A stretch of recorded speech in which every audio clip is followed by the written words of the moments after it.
Decision impacting the future of development in Fairfax County. Virginia Governor Abigail Spanberger vetoed a bill that would let voters decide if a casino should be built in Tysons Corner. We've been following this closely for you. The proposal had already passed the General Assembly, but it faced strong pushback from local leaders who said the community never asked for it. Joining us now to talk about this decision and what it means moving forward is Supervisor Walter Alcorn with the Fairfax County Board of Supervisors. Good to have you this morning.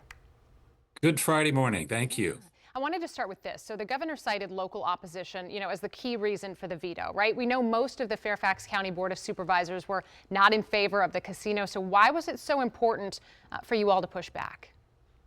Well, we already have a long-term development plan for Tysons. Tysons is already a very active business center. It's actually the 12th largest business center in the United States.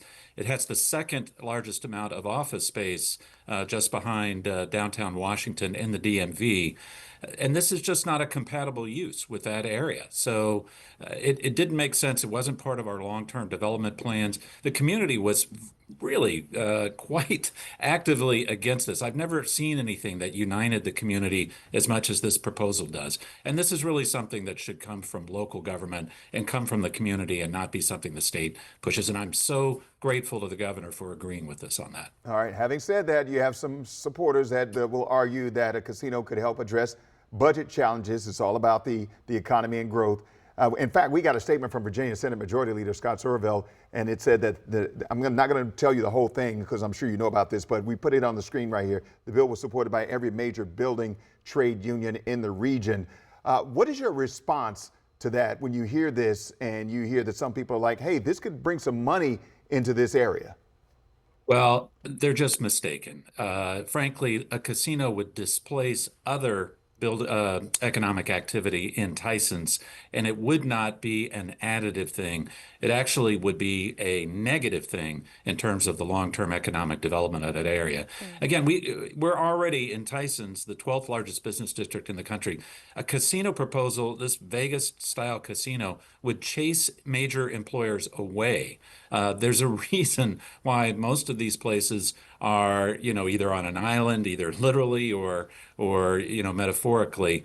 They're not compatible with major employment activities. They're not compatible with residential communities, with schools, and that's exactly what would have happened here in Tysons. That's why we at the local level opposed it. We did never ask for it. The community basically was very vocal, and frankly, we have a lot of really good things going on in Tysons. We're already generating a significant amount of tax revenue for the Commonwealth out of Tysons, so this wouldn't have been good for the Commonwealth either. I wanted to talk to you about more of the business side, the tax side of this, because that's something we heard repeatedly, like essentially this was not a fair deal for your taxpayers. Specifically, 70% of the revenue was going to go to state coffers, and I'm curious what feedback you heard, directly from neighbors, residents, constituents. Were they talking about that to you as well?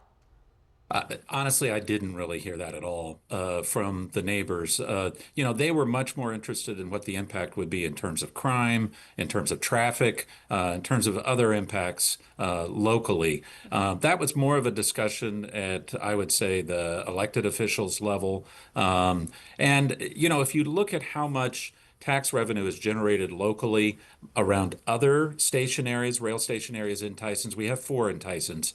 You're really not looking at a significant difference between what's been proposed in a casino and what we already have around the McLean station or around the Tysons station. There are 2 others. You didn't have a problem with the 70% going to state that was okay with you? Oh, no, I completely object to that too. I mean, yeah, frankly, it wasn't at the forefront of, I think, a lot of the discussions in the community. It was more on the elected officials level.